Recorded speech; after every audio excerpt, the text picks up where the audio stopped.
Good morning, sir. Good morning, classmates. Here's our report regarding volleyball. The introduction. Volleyball is a non-invasive sports game of a net type where there are two competing teams of 6 members who control the ball with parts of their body. There are both offensive and defensive tasks, and one game event may result in both winning and losing points. The duration of the match depends on gaining a given number of points in sets and winning a certain number of sets. Volleyball is one of the most spread sports in the world. It is played by millions of people of various age categories.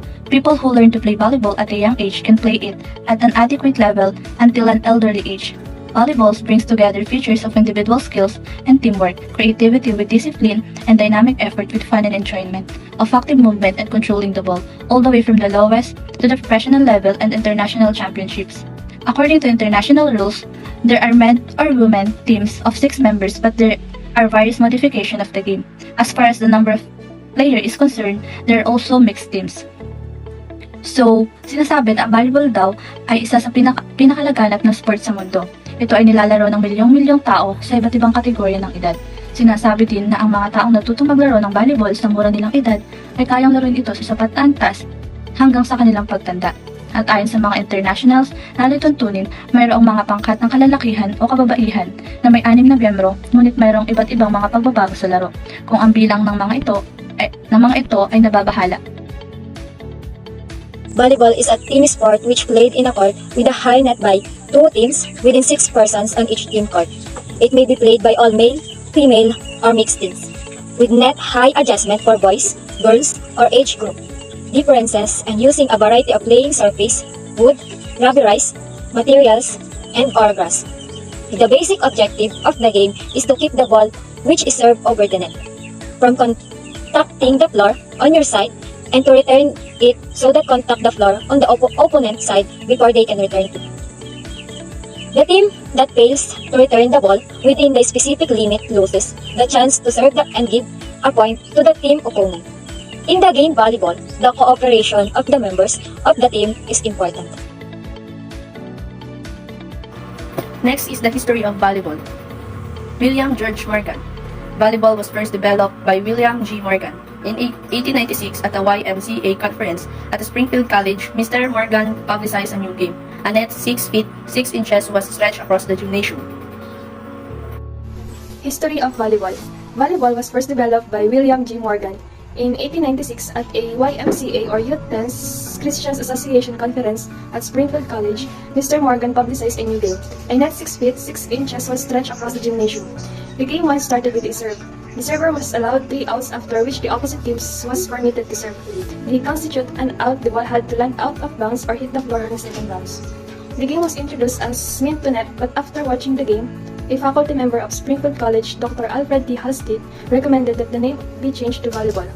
Shortly after the game's invention, Mr. Morgan drew up specification for a special ball. By 1912, several rules changes had been made. Volleyball became very popular in schools, colleges, playgrounds, and the armed forces. In 1929, the United States Volleyball Association was formed. The game volleyball was introduced in the Philippines by the YMCA or Youth Men's Christian Association in 1910. The sport became an Olympic sport in 1964 during the Tokyo Olympic Games. Timeline of significant volleyball events. In 1900, a special ball was designed for the sport. In 1916, in the Philippines, an offensive style of passing the ball in a high trajectory to be struck by another player were introduced. In 1917, the game was changed from 21 to 15 points. In 1920, 3 hits per side and back row attack rules were instituted. In 1922, the first YMCA National Championships were held in Brooklyn, New York. 27 teams for 11 states were represented. In 1928, it became clear that tournaments and rules were needed, so the United States Volleyball Association was formed. The first U.S. Open was staged at the first field was open to non-YMCA squads. In 1930, the first 2-man beach game was played. In 1934, national volleyball referees were approved and recognized. In 1937, at the UAU Convention in Boston, action was taken to recognize the U.S. Volleyball Association as the official national governing body in the U.S. In 1947, the Federation Internationale de Volleyball was founded. In 1948, the first 2-man beach tournament was held. In 1949, the initial World Championships were held in Prague, Czechoslovakia. In 1964, volleyball was introduced on the Olympic Games in Tokyo. In 1965, the California Beach Volleyball Association was formed. In 1974, the World Championships in Mexico were telecast in Japan. In 1975, the U.S. national women's team began a year-round training regime in the Pasadena, Texas. In 1979, Coto de Casa and Fountain Valley, CA in 1980, and San Diego, CA in 1985. 1977, the U.S. national men's team began a year-round training regime in Dayton, Ohio, moved to San Diego, CA in 1981. In 1983, the Association of Volleyball Professionals was formed. In 1984, the U.S. won their first medal at the Olympics in Los Angeles. In 1986, the Women's Professional Volleyball Association was formed. In 1988, the U.S. men repeated the gold in the Olympic in Korea. Ball is typically made with leather or any synthetic material. Aside from that, it also weighs around 9 to 10 ounces with an air pressure of about 4.5 to 6 pounds. Plus, it also has a diameter of 20.7 to 21.3 centimeters and a circumference of 65 to 67 centimeters. The volleyball net is the main element that separates the two teams. It is usually made with nylon with stiff headbands along its perimeters. Typically, the nylon netting has a mesh size of 10 centimeters. For its measurement, a volleyball net has a width of about 9.5 to 10 meters. The center height of a volleyball net will differ for men and women. For men, the standard height of the net is 2.43 meters. The standard height of the net for women, on the other hand, is 2.24 meters. Another vital part of a volleyball court is the antenna. It is a flexible rod placed on each side of the net. For its measurement, this rod is 1.8 meters long and it has a diameter of about 10 millimeters. Aside from those pieces of equipment, a volleyball court also needs posts to hold the net. The standard height of the post is 2.55 meters and they are placed about 0.50 to 1 meter outside the sidelines.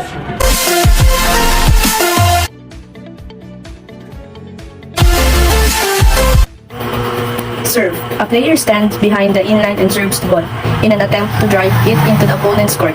His or her main objective is to make it land inside the court. It is also desirable to set the ball's direction, speed, and acceleration so that it becomes difficult for the receiver to handle it properly. Pass. Attempt by a team to properly handle the opponent's serve or any form of attack. Proper handling includes not only preventing the ball from touching the court, but also making the reaches the position where the setter is standing quickly and precisely.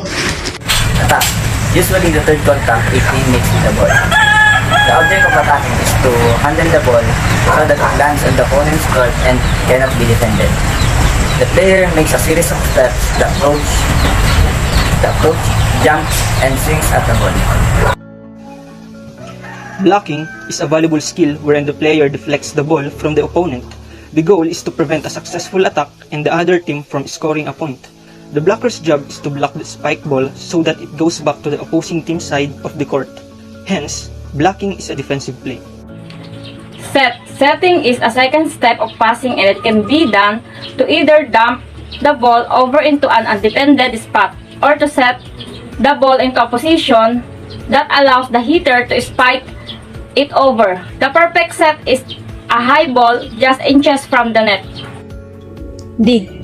Dig is the ability to prevent the ball from touching the court after a spike or attack, particularly a ball that is nearly touching the ground. Basic volleyball rules for playing the game. The first one is 6 players on a team, 3 on the front row and 3 on the back row. Next, maximum of 3 hits per side. Then, player may not hit the ball twice in a succession. A block is not considered a hit. Next, ball may be played off the net during a volley on a serve. Next, a ball hitting a boundary line is in, a ball is out if it hits an antenna at the floor completely outside the court. Any of the net or cables outside the antenna, the referee stand or pole, the selling a bag on playable area. It is legal to contact the ball with any part of the player's body. It means na legal na lumapat o dumampi ang bola sa anumang bahagi ng katawan ng mga manlalaro. It is illegal to catch, hold, or throw the ball. Ibig sabihin na bag at mali ang pagsambot, paghawak o paghagis ng bola. If 2 or more players contact the ball at the same time, it is considered one play, and either player involved may make the next contact, provided the next contact isn't the team sport hit. Kung dalawa o higit pang mga manlalaro ang nakipag-ugnayan sa bola ng sabay-sabay, ito ay tinuturing na one play. At alinman sa kalahok na manlalaro ay maaaring gumawa ng susunod na kontak. Ngunit sa kondisyon na ang susunod na kontak ay hindi ang mga kupunan na ika-4 na hit na. A player cannot block or attack a serve from on or inside the 10-foot line. So, hindi maaaring harangan o atakihin ng isang manlalaro ang isang serve mula sa loob o loob ng 10-foot line. After the serve, frontline player may switch position at the net. So, pagkatapos ng serve, ang mga manlalaro sa frontline ay maaaring lumipat ng posisyon sa net. At the higher competition, the officiating crew may be made of 2 refs, line judge, scorer, and an assistant scorer. Sinasabi dito na sa mas mataas na kompetisyon, ang officiating crew ay maaaring binubuo ng 2 referees, line judge, scorer, at isang assistant scorer. The result of violation is a point for the opponent when serving, stepping on, or across the service line as you make contact with the serve. Failure to serve the ball over the net successfully. Contacting the ball illegally, lifting, carrying, throwing, or etc. Touching the net with any part of the body while the ball is in play. Exception: if the ball is driven into the net with such force that it causes the net to contact an opposing player, no foul will be called, and the ball shall continue to be played. When attacking a ball coming from the opponent's court, contacting the ball when reaching over the net is a violation if the ball hasn't yet broken the vertical plane of the net. Crossing the court center line with any part of your body exemption, if it's hand or foot, the entire hand or entire foot must cross for it to be a violation. Serving out of order. Back row player blocking, deflecting a ball coming from their opponent when at the moment of contact the back row player is near the net and has part of his/her body above the top of the net. An illegal block. Back row player attacking is a ball that the front zone, the area inside the 10-foot line when at the moment of contact the ball completely above the net.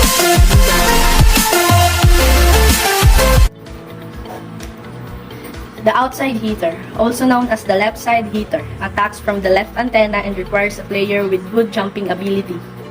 Responsibilities of the outside hitter: play in both the front and back row, be the go-to hitter, one of the primary passers, read the opponent's defense and call out hitters, block, often with the middle blocker. Responsibilities of opposite hitter: act as a backup setter on offense, attack the ball when receiving a set, block opponent's outside hitter, work with the middle hitter on blocks, and dig for quick attacks. Setter. This position is essentially the quarterback or point guard of the team. A setter runs the team's offense. They aim to receive the second touch, setting it for an attacking player.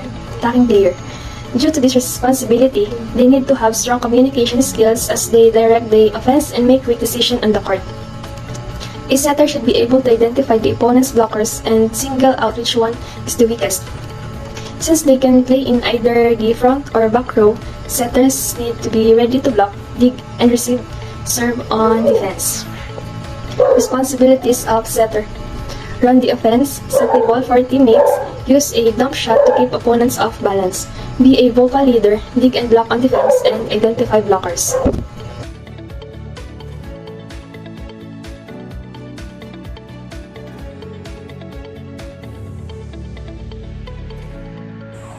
Libero. This position focuses on defense. Liberos only play in the back row and often receive the attack or serve. Players with good passing and defensive skills have the most success at this position. However, liberos do play a key role on offense. They need to be able to turn the first pass into a solid pass to the center. They also may need to set the ball from the back row if the center isn't available. Liberos can come in and out of the game as needed and do not count against a team substitution. They also wear a different colored jersey to distinguish themselves from their teammates. But there are several things that libero cannot do. They cannot start an attack from the front court and attack the ball. Responsibilities of libero: to place certain players in the back row, be ready to dig an opponent's attack, receive the opponent's serve, and set the ball if the server isn't available.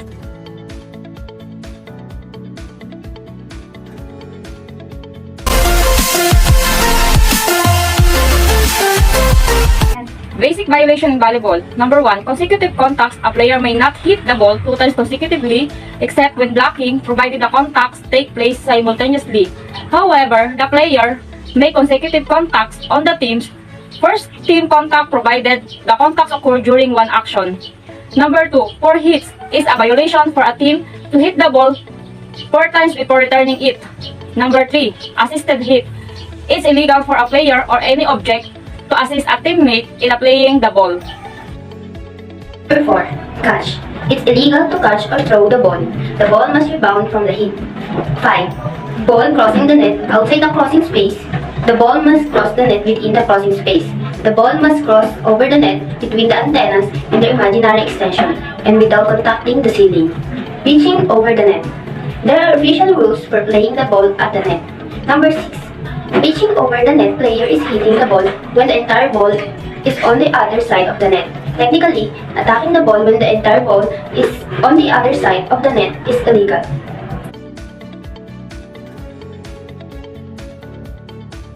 Attacking faults. The following are volleyball violations for attacking. Number 1. A back row player completes an attack hit from the front zone if at the moment of contact, the ball is entirely above the top of the net. Number 2. An opponent completes an attack hit on a serve ball when the ball is in the front zone and the ball is entirely above the top of the net. Number 3. The libero completes an attack hit if at the moment of contact, the ball is entirely above the top of the net. Number 4. A player completes an attack hit from higher than the top of the net when the ball is coming from an overhand finger passed by a libero in the front zone.